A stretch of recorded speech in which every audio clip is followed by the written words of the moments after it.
ongoing recovery operations, we have seen an increase of impacted structures over the last 24 hours or since yesterday's briefing. I'll have Mike talk about that here in a second. We're doing our PDAs, or our primary damage assessments, as of this moment. So those numbers will fluctuate between now and probably the next time we will give a briefing. We'll make sure public information has that information so our partners with the media can have that information. With that said, I want to reiterate what the mayor said. We do have an EOC hotline open for any impacted residents within the village of Ruidoso. That's 575-258-6901. If you have any unmet needs, make sure you call that number. We'll work on getting those appropriate resources to the people that have been impacted.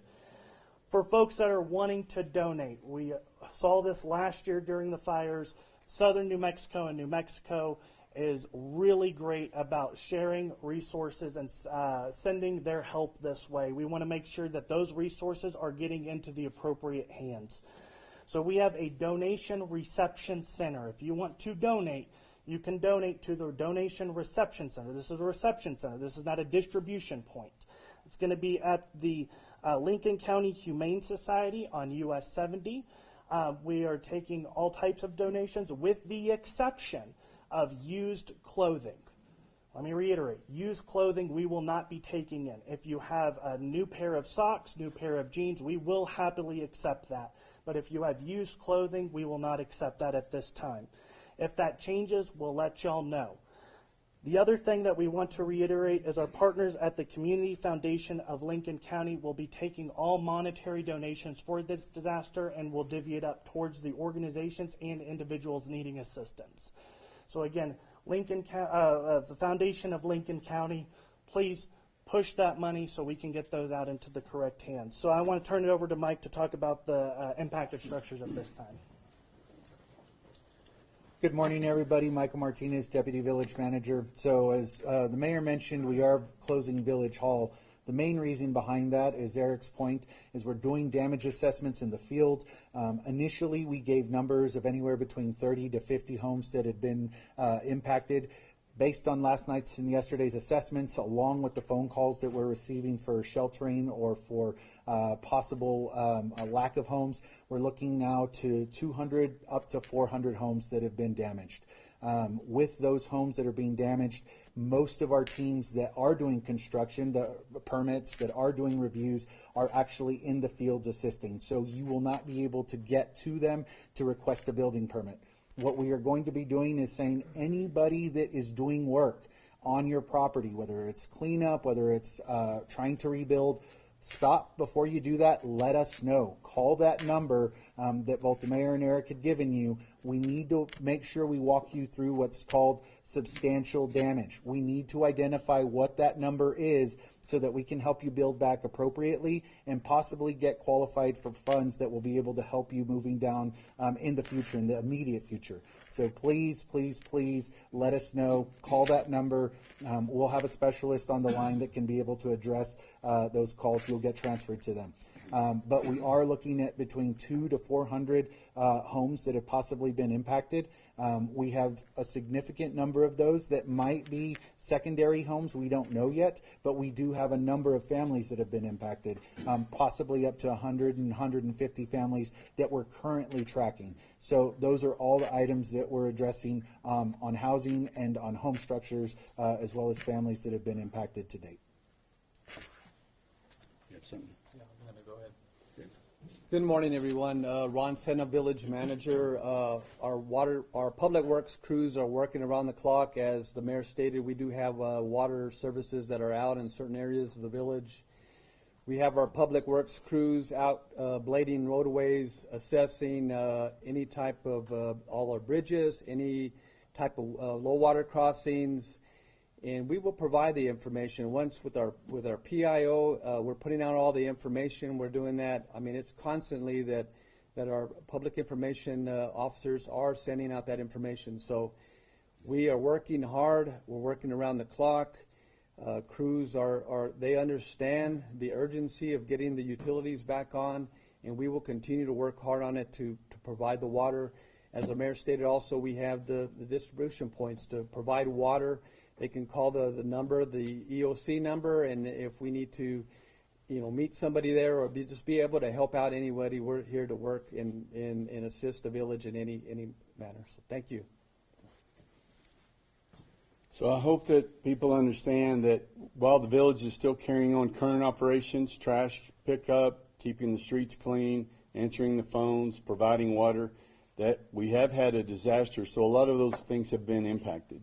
So those same people are now in the field doing assessments, repair work. The folks that are at Village Hall that have regular jobs, whether it's in planning and zoning, looking at your construction needs, when you're going to start, those people are helping assess the folks that need a roof over their head. That we need the assessment on the damage, that we accumulate all of these expenses that we turn in for our declaration, which last night the governor was here. She'll be here shortly. The Congresswoman Melanie Stansbury was here. We had long discussions. We reached out and spoke with Christy Nome, Secretary Nome of Homeland Security, on the funding that we had been promised before that we haven't been able to get access to. We were told that that funding was coming today. Also that the presidential declaration, they saw no hurdles with that should be signed for parts A and B. That changes everything. That opens up federal assistance. So we're working on those things as we speak. Who? Okay. So what we wanted to do was let you know where we're at. Things have changed. After yesterday, it became very apparent that there was a lot more damage than what we had assumed and what we thought in the beginning. And so those things have come in the door. We've had to take a setback to move forward. So we ask for your patience. If you're without water, please go to one of the areas that we mentioned before for potable water. We will have a lot more water any minute that's coming in, and later this day, we'll be standing up other resources. If you need a place to go, the community center is ready. In the village, we have the community center in the Downs is ready. Lutheran Church is ready. And we're standing these things up as we go, because before we thought that there were 30 to 40 homes impacted. The folks that were coming in for immediate help were few, and now then there's many. So it sounds like the one, the only, let me hang on just a minute.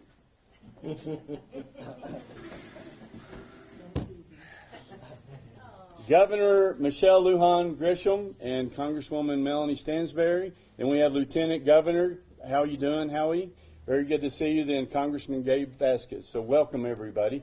Governor, would you, before I wanted to introduce, if you can just a minute, our County Commissioner Chairman. I promised him I was going to let him say something today. So do you want, I should let you introduce the governor. Well, it's too late there, but all I wanted to say, all I wanted, I'm going to use this too. God love you. All I wanted to say was that Ruidoso, the village, the Downs, is our community too, and it's inside the county. And there's been quite a bit of damage outside the confines of Ruidoso. This is an ongoing event. But you can see here that we've got all the county commissioners here. They're engaged. They're in supporting hand in glove the village and the Downs, and our sheriff is here as well. That first night we had the sheriff called out every deputy he has, and we had over, I think, 20, 25 deputies assisting in the search and rescue of people during this disaster. So the county is here. We're going to continue to work with the mayor. And Jason Burns, our county manager, is here as well. We thank you for your support and your help going forward. And Madam Governor, I didn't disturb your platform there. Thank you. Thank you for being here. You got it. I was just happy that someone else was willing to stand up out of box to see use that in the future. Thank you. I'm actually going to start with that. To this community. Maybe a couple of folks who were all suffering, and no one like the people who live here and their families. But smiles and a set of, that confidence that we're all going to get this done together goes a long way. And I think it really does continue to do what you're doing, which is lifting up this community and every single person who lives here, nearby, or even if you live in Santa Fe, families who are here. And we depend on this community for so much of the benefits for the entire state. So that's number one. This community does more over and over and over again than most communities because of the hardships that have befallen from both Salt Fire, South Fork, and the resulting flooding. And what happens in this cycle, it's a terrible, vicious cycle. We save lives, we respond to the emergency. 65 swift water rescues. Then we start to do the short-term recovery. And given that we're in monsoon season, this pattern repeats itself over and over again. And you can lose hope in a pattern like that. But the people of Ruidoso and the leadership here don't ever do that. So I have a three-part job here. One is to tell this entire community how sorry we are. Two, the children, the adult gentlemen that you've lost in this community, unfathomable, unfair, and is the worst of these kinds of disasters. More Americans are lost post-fires in flooding. This is the most dangerous part of both the short-term and the long-term recovery. And you have now suffered those losses. My condolences on behalf of the whole state to that family. I wish the father a speedy, full recovery, and to his wife, who is supporting that journey, her own emotional journeys. These losses are lifelong, and there are no words that can take away that devastation. But we are truly heartsick and sorry. Two, there are other losses in this community. The number one job is to assess those losses right now, to get every business, big and small, back on its feet to the highest possible return we can, and to give resources in that design. And third, and it's parallel to that, is to get the silt out again, is to manage and mitigate the damages, to protect us from more water that is coming, and to be able to do those in a parallel so that people feel like their lives are getting back on track. Now, how do I know that we can get all of that done, given that we believe it's going to rain tomorrow? A couple of reasons. One, the federal government has directly reached out. That is incredibly important and very valuable. It's as important as having your governor here, your lieutenant governor, your congressional delegation, the general of the New Mexico National Guard, because your local leaders haven't slept, nor should they, but they haven't. They've been on the ground doing the work every minute of every day. And what they deserve is a team coming in telling you that whatever you ask for, whatever you need, whatever we can and should do, will get done. Well, the federal government should do that too. A larger part of the resources will come from the federal government. Secretary Noem from the Homeland Security is, I think, intending on coming to this community. That says a lot. Two, is really clear about money that was never received by the community that should have been.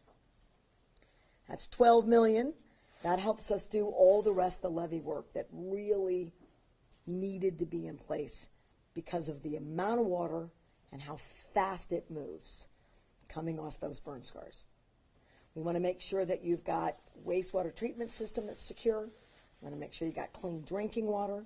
We want to make sure that we're developing and garnering resources for individuals and families. All of it. She's also assured us that they are now fronting money, which is not something that FEMA does particularly. It's all based on reimbursements. We got to figure it out, then they reimburse us. It says a lot to me as a governor that the federal administration is putting money out here, out front. And we threw around a number. It's not a number that we know for sure yet. So I make sure I'm saying that. It's not, I don't have it in writing and I don't have the check. But they're making the kind of outward, right, commitments that are very valuable of about $3 million. That's $15 million quick When I mean quick, I expect them to hand me a check in an airport somewhere. I'm teasing. As you know, it'll all get wired. I promise I'm not that old. But we will get resources really moving quickly. That's $15 million from the federal government, quick. The reason that happens is the congressional delegation have been on the phones and in the offices of our counterparts at the federal level. And I just want to personally thank you for making sure that happened. As a result, we expect the federal declaration to be signed shortly, today. Until it's signed, we're all guessing. But all of those kinds of early, quick commitments certainly are telling about the intent of the federal government to declare a national emergency so that we get all the other resources that come to continue to help us today, tomorrow, and for whatever the weather brings over the next several days, weeks, and months ahead. The last thing I want to tell you is that I work with a lot of communities, and there isn't a community in New Mexico where New Mexicans are not resilient and incredibly strong. They're proud of who they are and where they live. They accept any of those kinds of risks, and they just literally, with positivity, power through. But in addition to that, which you have in spades here, you need local governments that can do the work. And not everyone is in a situation where that readily comes. Working with Mayor Crawford in particular, and working with your county and your first responders, your electeds and local officials. The contractors are here. The expertise is here. They have this emergency operations center. They are already, before we get on the ground from the state, assessing damages so that they can do the declaration. They have contracts in place. This team is a team I actually go to train other communities to respond to their disasters. That is not how it is. It should be. The gold standard here in Ruidoso ought to be the standard in every single community, and we should dedicate our work to making sure they all get there. But I want this community to know. I mean, we're all raw. No one rawer than the people who witnessed it, who lived here, who lost their homes, who lost their properties, and who can't go to work and whose businesses are not yet open. No one suffering in that regard. Not the same. But when we are on the ground and see that stuff is already happening and getting cleaned up and getting reopened, it is an incredible sign of the kind of recovery that's possible. And this is my last thing. I've spoken way too long. While we're all grieving, I need to make sure, and I feel like I've got that from the mayor in particular in the county. There are opportunities here. We have to think about not just this weekend and the following weeks. We need to think about the next decade or two. And we need to think about the opportunities that are here because of the people who live here. And we need to lean in and invest in every single one of those opportunities. And you have my commitment to make sure that the state components, that we meet every commitment and we do everything in our power to not just rebuild, but to create opportunities for your families for the next several generations. Thank you for having me today. And with that, I would like to ask the Lieutenant Governor, Howie Morales, to also share a few words. And I can leave the box for you, too. Okay. First of all, I'd like to begin by saying thank you, as the governor mentioned, to our city officials. Mayor, thank you for the communication yesterday. Our county commissioners, all of our first responders, our law enforcement professionals, our National Guard, who never hesitates to be ready for the call when it comes. So we're grateful for that. You know, when we see the impact that it has to us here in the state, it goes far beyond that. I just received a newspaper article in Argentina talking about the impact that is what's happened here in Ruidoso. And while we see that we've, in many ways, have had to deal with this, whether it's flooding or fires that happen in the northeast part of the state, whether it took place in Doña Ana County or here in Ruidoso, we've had to work all too often to deal with these type of emergencies. And I just have to say that I'm extremely grateful, and the governor gave a lot of credit to a lot of people, but I want to take time to specifically say thank you, Governor, for your action. It was 10 o'clock at night when you got the information out, quickly moved on an emergency declaration, quickly got in response with our federal delegation, and ensuring that we can get as many resources as possible. And that's leadership. Your calm leadership during chaotic times is truly admirable, and I'm proud to be here to work with you, Governor. As we see the impact that's taken place, I'm here in Lincoln County quite often. My kids are very involved, very active, and I can remember being at the softball fields and seeing my daughter playing and not even recognizing the field as I drove by a little while ago. Seeing an actual vehicle inside a home because of the power of the water. Those things leave an impact. And I have to say that because of the collaboration that we have here, not only at the local level, working with the state, but especially grateful for our collaboration that we have with our federal delegation. You guys are out there fighting day in and day out and still making time to make sure you're on the ground. I think that's a testament to the teamwork and the collaboration that we have and our leaders in New Mexico, so thank you for that. When we see where we go forward, there's a lot of uncertainty, and we recognize that. We don't know what the weather's going to hold for the next week, but we do know that we have a team with our local leadership that's going to make sure that people are safe, that they're going to be notified in a timely manner just as they did, and to ensure that we reduce any loss to lives. Unfortunately, we did lose 3, and we hope that that is all that we lose. But we recognize as a community that we come together, and that is what makes us special here in the state of New Mexico, is wherever we're impacted, people from all parts of the state come together to make sure we're taking care of one another. And by taking care of one another, I want to make sure I can turn this over now to an individual who's out there to ensure that there's still a lot of resources, a lot of dollars that are out there that are due to us from past devastations, that we get every single penny that comes in that our New Mexicans deserve. So at this time, I'd like to recognize and welcome Congresswoman Melanie Stansberry to the podium to share the work that's being done at the federal level on your behalf.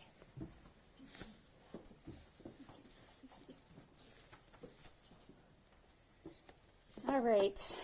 Good morning, everyone. I'm Congresswoman Melanie Stansberry, and I represent New Mexico's 1st Congressional District that includes 10 counties, including all of Lincoln County and the village of Ruidoso. And I'm so honored to be joined by our governor, our lieutenant governor, city leadership, village leadership, as well as county leadership, and by my colleague, Gabe Vasquez, who traveled many thousands of miles to come here and be here for the community. Gabe's district, Representative Vasquez's district, includes much of Mescalero and Chavez and Otero County, and I have much of what's north on this side of the mountain. And as you can see, this is a unique experience in terms of the amazing way in which New Mexicans rally for our people. And I can tell you that what is happening here in Lincoln County in the emergency response and the long-term recovery is a testament to what it means to be a New Mexican. We are strong, we are resilient, we mobilize our communities, and we get out there and we help people. And that's who we are, that's what we do, and that's why we're here today. I want to say to the families who have lost their loved ones and who have lost their homes, it is unimaginable. Our hearts are breaking. For the gentleman in El Paso who is still in the hospital grieving his children who were lost, we cannot imagine the unfathomable grief that that family is going through right now. So we want to extend our condolences as a state, as the leadership of our communities, to that family, to the family that lost their loved one as well here, who is a resident of Ruidoso, and to the families who've lost their homes. Just a couple of blocks down the road here on Gavilan Road, I spent the afternoon yesterday walking around a mobile home park, and I can tell you there are dozens of families who have lost absolutely everything. I met a family who literally their trailer had washed hundreds of yards down the stream bed, and everything in their home is decimated. They lost absolutely everything. There was nothing salvageable in their home. They didn't even know where they were going to sleep that night. They hadn't even figured it out yet. We met the manager of the mobile home park who literally was sitting on his porch and didn't know what he was going to do the rest of the day because he couldn't stay in his home last night. But he had woken up after his dog got washed down the river and found his dog sleeping on the porch, and had spent the day, even though he didn't know where he was going to sleep last night, on a front-end loader helping his neighbors undig. I met some members of the community, a bunch of young girls who had a pickup truck who were out there at the trailer park helping people load things into their truck. And when I asked them, did they have family members or friends there, they said, no, we just came to help. The owner of a local business who was distributing food to people who were recovering. This is what communities do when they experience this kind of loss.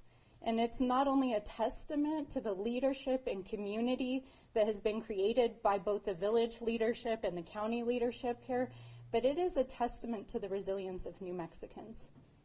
And so I want to say to everyone out there, whether it is our first responders and the incredible coordinated federal, state, local effort to save lives, to recover, and to make sure that people are going to be safe tomorrow, over the weekend, in the next several years, whether it's rebuilding this village and the county, there is no other better example of what it means to really rise to the occasion. And I also want to join our Lieutenant Governor in thanking the governor for leveraging her leadership and her relationships to help New Mexico, because I don't think it was a given, especially given everything that we see going on nationally, that we were going to see our federal partners step up to the plate. And not only are they stepping up to the plate, they've deployed emergency crews to help with search and rescue. They are sending emergency money to help us. And as the governor said, we are expecting a national disaster declaration to be signed today. That happened because of our governor. So I want everyone to know that she's here on the ground, not only consoling our community, but she helped to unlock the resources we're going to need for this community. So there's really two pieces, I think, to the emergency response and the long-term recovery that's important to know. Over the coming days, we are expecting additional rain. There are homes and people that will be in harm's way. Just behind you in the rooms over here is the Coordinated Emergency Response Center. It is one of the most sophisticated, well-oiled machines I've seen in terms of emergency response, and aptly led by our local first responders alongside our National Guard.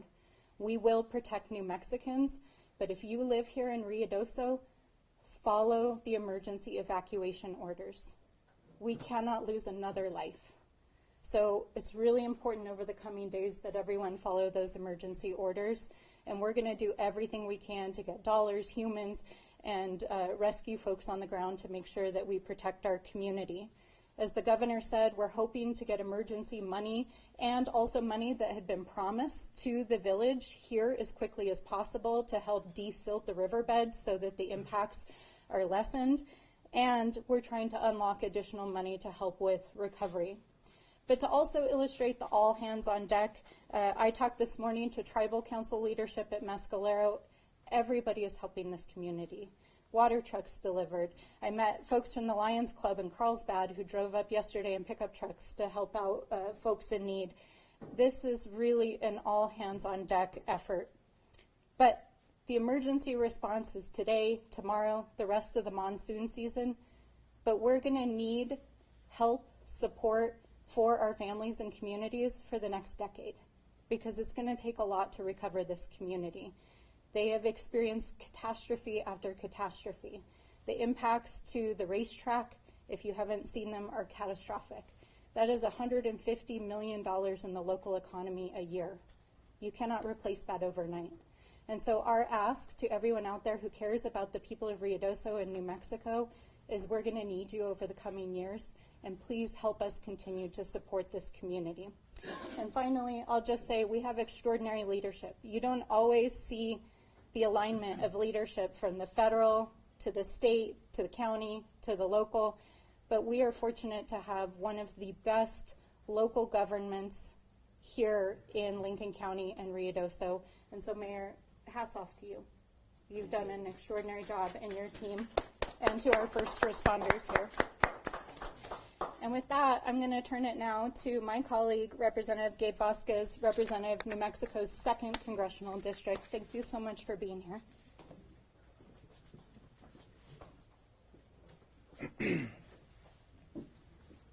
All right, I'm about 6'1" now. Thank you, Governor. Good morning, everybody. I'm Congressman Gabe Vasquez, and as you all know, Lincoln County, Ruidoso was part of the 2nd Congressional District over the course of many decades. Most importantly for me, and for a lot of folks from southern New Mexico and West Texas, this was our Disneyland. This is our Disneyland.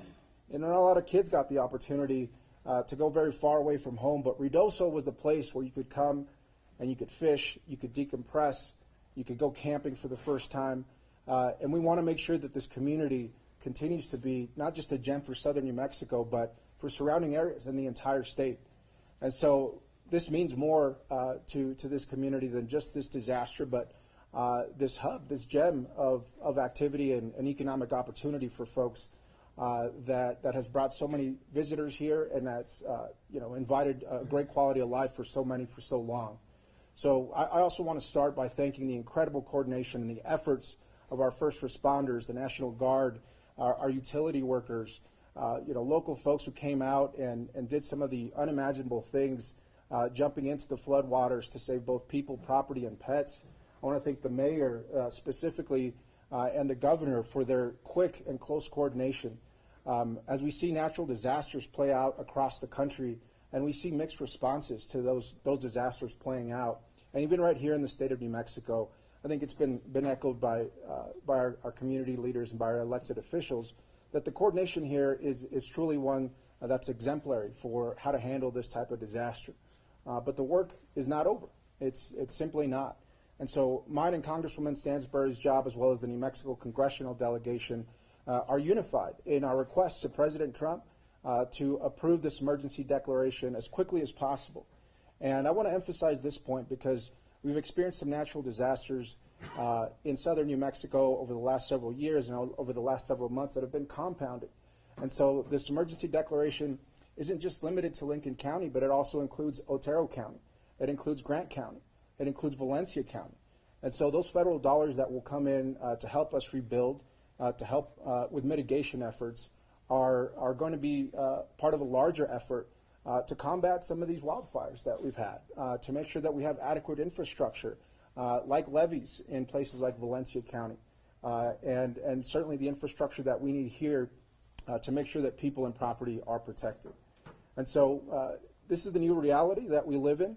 Our job as the folks that you trust to lead your communities is to make sure that we bring every single dollar and use it appropriately with the guidance from the local community to protect businesses and to protect local economies, to protect people. That's what we are here to do. And I am confident, as the governor mentioned, that we will have this disaster declaration signed, hopefully as early as this morning, perhaps later today, which will trigger some much needed federal funding. I think overall we're looking at something like $50 million in the cost just for recovery here in Lincoln County based on some of the estimates that the governor's office has put together. And so that's going to require a huge portion to come from the federal government. And I am committed, along with Congresswoman Stansbury, to making sure that those dollars make it here because that's really, really important.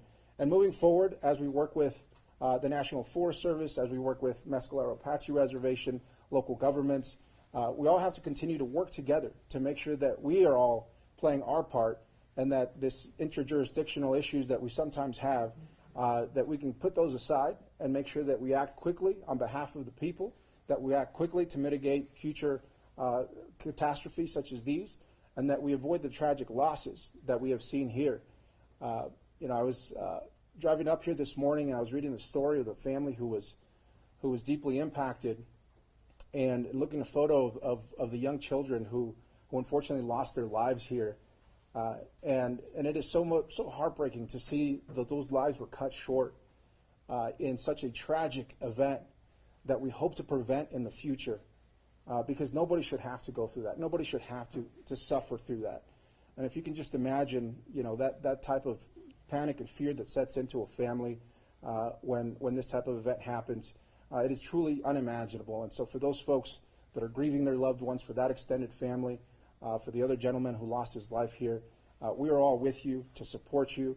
I know this community will come together to support them in their time of need, as well as the Fort Bliss military community as well, and the community of El Paso. So I also want to thank Representative Veronica Escobar because she was on the phone with us asking what she could do from El Paso and using her power as a congressperson representing El Paso to make sure we got our disaster declaration as well. So it even extends beyond our congressional delegation and down to our neighbors in El Paso. And that's the type of community that this is. We will come together. We will find solutions to these problems moving forward. But right now we have to focus on the rapid recovery, and I'm committed to doing that alongside with my colleague. My office has been assisting in every way possible since we first heard news that the flash flood was occurring here. And look, the reality is that we have to be prepared not just in Ruidoso, but again in other counties for future natural disasters, as we are right in the middle of both fire season and monsoon season. And so we have to make sure at the state and federal level we have the adequate resources to be able to handle this in other communities and understand that this perhaps is no longer going to be, a historic event, but it could be something that we have to face year after year. And that's going to take a lot of input from local folks, and that's going to take a lot of funding, and that's what we're going to prioritize in our work in Congress to make sure that happens. And that includes full funding for the disaster relief program, which is on the chopping block, and we are asking for full funding for that because that is the fund that helps with personal compensation to victims of natural disasters as well as post-recovery. So we're going to continue to do our work in Congress on behalf of this beautiful state and this beautiful community that we represent. Thank you all. Okay, and I know that this area is special to the Congressman. I've been to his office in Washington, D.C. He's an amateur photographer, and I've seen pictures of Ruidoso, Lincoln County, where he's out hiking. So they're telling us the truth, and I want to thank you guys for being so highly motivated to make this a success because we do have a long journey to go ahead. So we appreciate you being here with us. General, I know that you've got a Black Hawk tour here in a minute, so they can see overhead. Do we have any time, or you need to go? I think we've got time. Okay. So we still want to answer a few questions, but we do have your county commissioners here. I want to make sure everybody knows who the new county manager is, Jason Burns. And so if we're ready, we'll take a few questions. Go ahead. Yes, sir. A little louder, please. So on the federal disaster aid, maybe this is a question for the governor, but when do we expect that to be coming? Do we expect the president to sign a federal natural disaster declaration today? Is that right? Okay. You answered your own question. I love that. Oh. So how much are we expecting, at least initially? So again, the overarching way in which FEMA and the feds work is it's based on meeting a threshold of damages and then having a reimbursement to local governments and assistance to individuals for both economic and personal losses. This time, they're saying that they will advance anywhere from $0 to $3 million, understanding that we have an emergency, we have actual losses in the tens of millions, if not more, for just the immediate losses, none of the long-term mitigation and recovery. So these things, just for people who are watching, these are hundreds of millions of dollars. Many disasters are billions of dollars. We start with the immediate, saving lives, redirecting fast-moving water, dealing with communications, and then making sure people have places to stay, food to eat, that they have the right personal all that those are our short-term efforts. Long-term, it's rebuilding everybody's lives and the community. So $3 million out of FEMA. We have money. It wasn't allocated early. And the administration has assured us that that money will also make its way. So $15 million quick to jumpstart these efforts. State money, we have already declared our disaster, so we're bringing in resources, the same thing. I'm here with the delegation tell me how much it is and where it goes. So we're rolling all of that up right now. But this community should expect in the next day and days and weeks, tens of millions of dollars making its way over coming months, 100 million or more. And overall, we got a long way to go. We're talking about sizable resources to recover this community.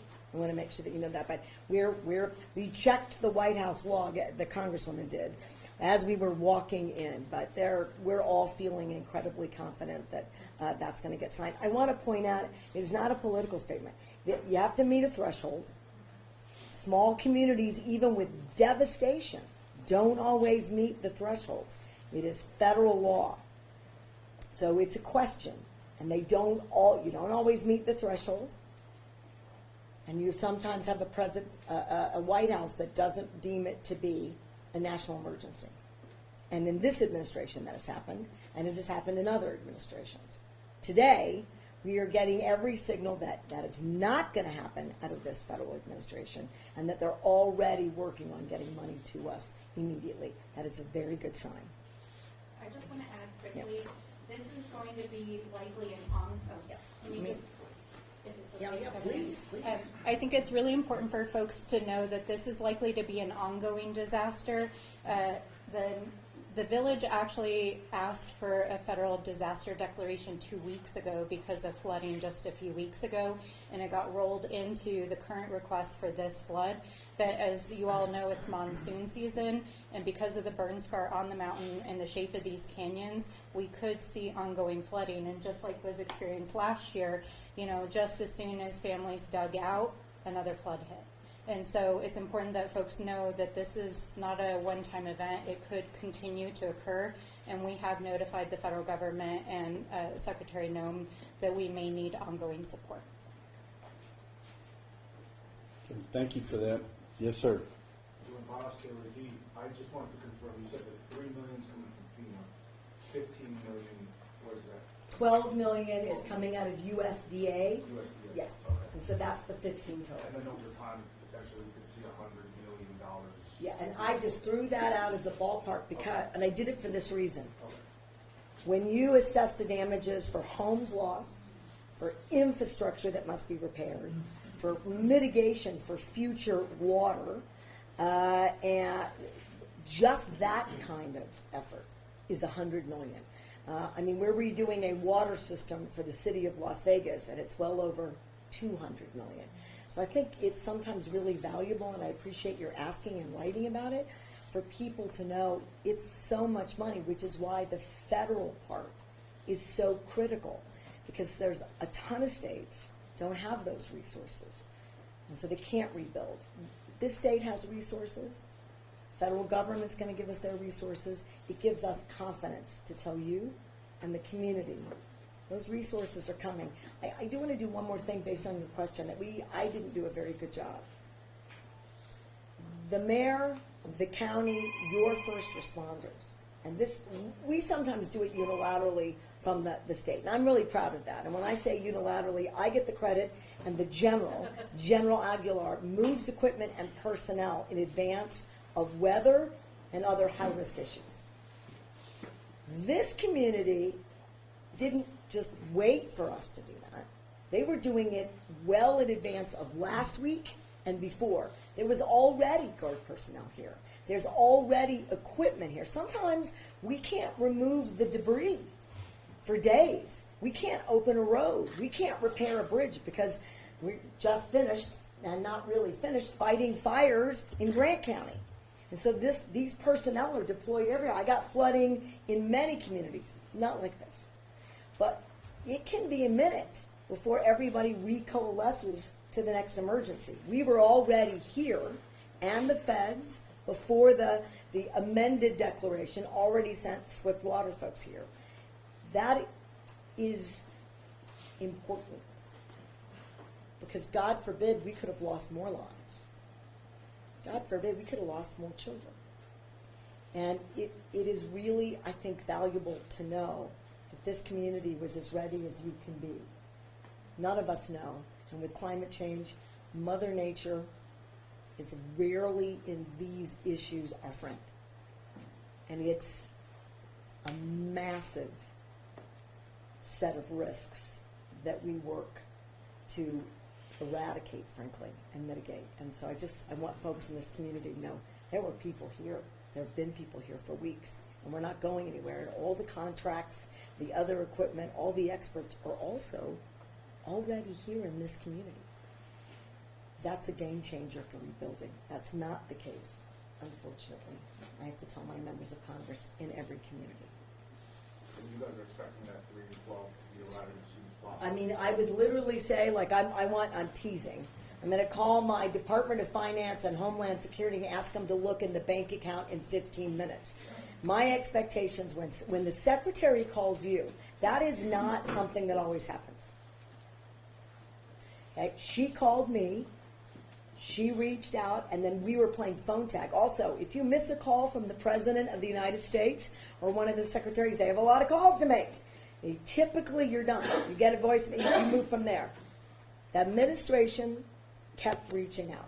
This gives me every signal that when they say money is freed up and being made available, it's immediate.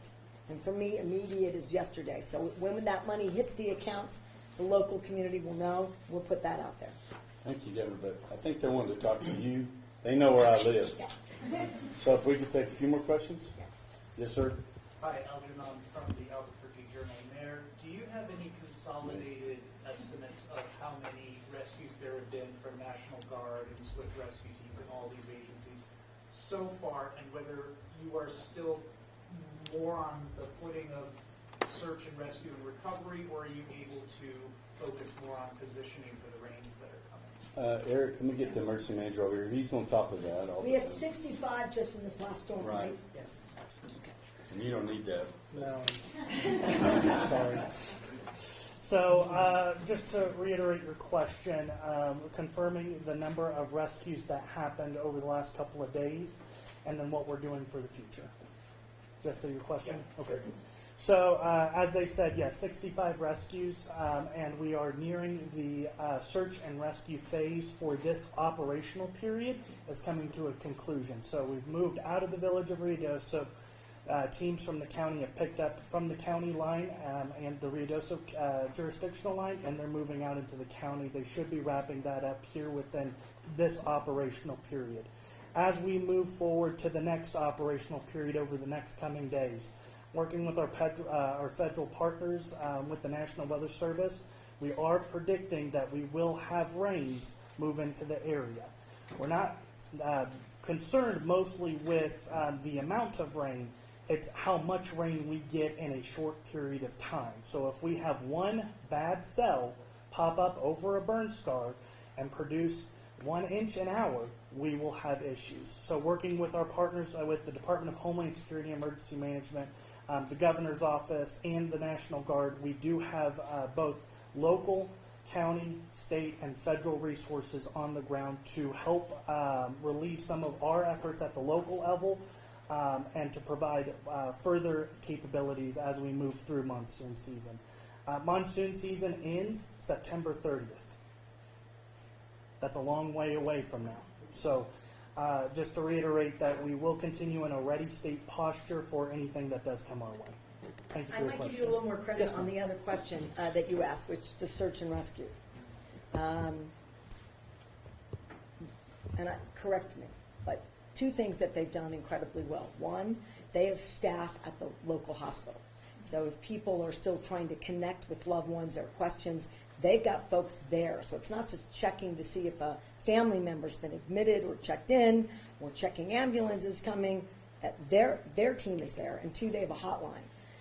As we were talking yesterday, we're reconciling. We have not found one individual that's been that the family is not connected. That is both. We want to make sure that family gets right the security that they need. That we're doing everything to locate and put that family back together. It's also good news. Typically, with a kind of storm, 3 inches and a quarter inch in that amount of time is a lot of water. and a lot of people were in that water as it was moving through this community.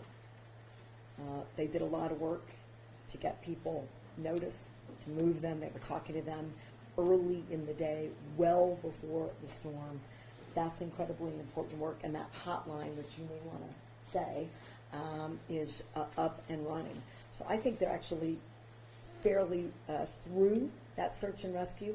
Here's an area that's also very painful. It's an oddity for someone like me to mention when you have loss of life, and you know those families are dealing with that right now, and the community. There are people who've lost their horses and livestock and their pets, and they're grieving that. And I understand that grief. I think this community does. They take that very seriously. So this is a community that, as they're cleaning and mitigating, they're also looking and they're reuniting pets with their families. People are taking pets in. They have pet shelters. All of that's happening. We did lose, was it one horse? Eight. No, but one at the racetrack. Yeah. That's what I got wrong. See, that's why I need the mayor who knows this stuff, because he's doing it, and the county. He's just right over there. Every single minute of every single day.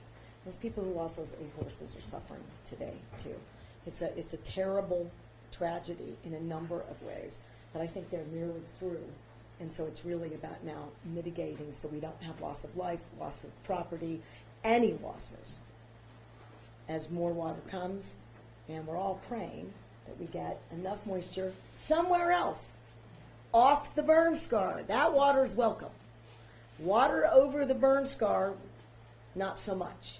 So, but we're prepared to the highest degree possible. And I just wanted to thank them, because that's also not how it gets deployed in too many communities. And I'm not picking on, I'll pick on a state that's not in a disaster right now, Maine.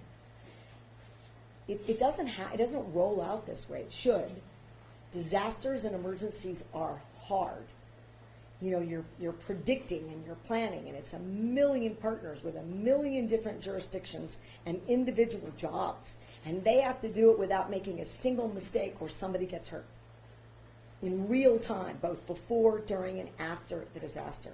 This community does it better than I think any community in America, and it doesn't mitigate, I know, the feelings of loss at all. But it's important to know that I think this ought to be a model for other communities. And maybe we can learn and we can change the federal law so that more stuff happens up front. More levees, more diversions, more concrete in places where we need it, more replanting of forests, more work to restore the burn scars. We have a tendency in this country to save that for much later in the way in which the reimbursements work, because seedlings wash away. But we're smart.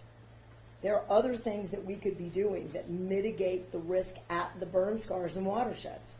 And so this is a community that I think is going to change those things for the entire country.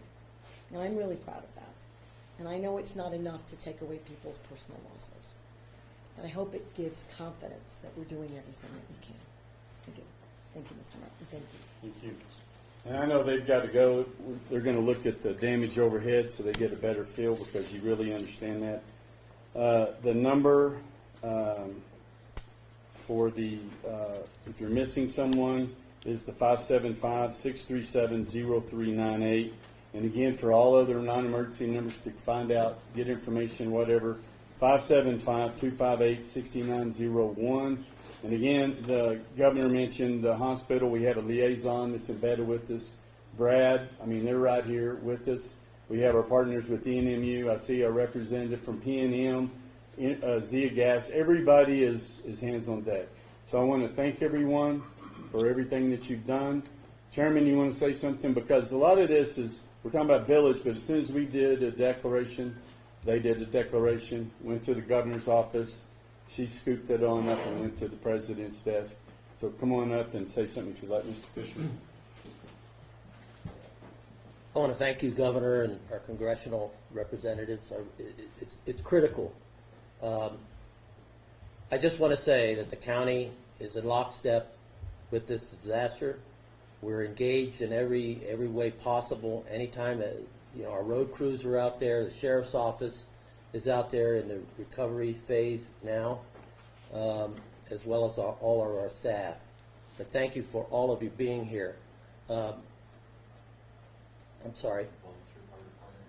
You know, we have 7 volunteer fire departments in the county. All 7 of them were alerted during the flood, and they were involved in rescue and recovery, and they're still out there. So we really appreciate our relationship with the village and all the victims, and we're very, very pleased with your leadership and what you're trying to do for this community.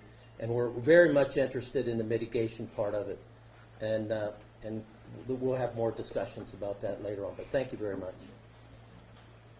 Thank you, Commissioner. And just on a personal note to the governor, in June, on the 17th, when she came down, you know, she made some bold statements that I thought was baloney, to be honest with you. She's followed through on it. And so she's kept her word. And so we believe that these folks are going to continue to do what they did to keep their word. People hold us accountable. We hold them accountable. We hold each other accountable because we have to do a good job when they get us the money. So thank you, Governor, for keeping your word. Mr. Morales, we appreciate everything that you do. You always have so many kind things to say about our Lincoln County and the residents in it. So we appreciate what you do. General, thank you. He was here on the ground immediately, called me as soon as the skies broke loose and had people on the way. So that's a great relationship we have. We have the mayor of the city of Ruidoso Downs and his staff here. So everybody is working together. So I know that it's a rough time, so please be patient. The village will be closing down now, and then our folks are going to be working here until we're able to get our footing, then we'll have Village Hall back open. But regular services will be ongoing, so water, things of that nature. So call, and we will get to you as soon as possible. So thank you, everybody, for attending, and continued prayers.